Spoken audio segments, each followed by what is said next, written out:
bertentrem gesang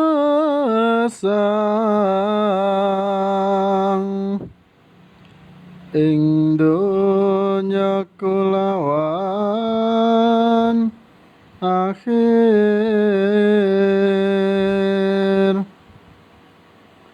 wawangsanging para sunan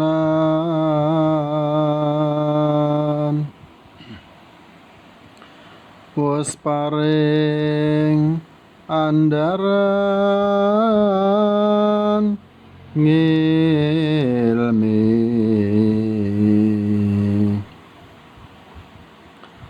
ampreh tandure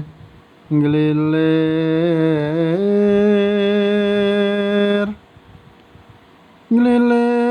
saturunging lampus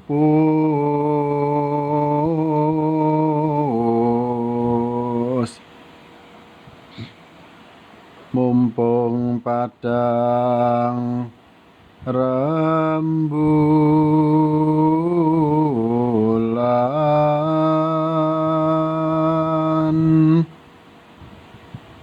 sangu sepo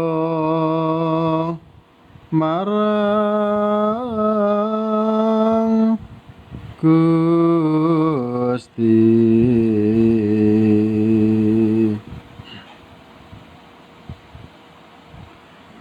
Hanu pati tentrem tumekeng dalam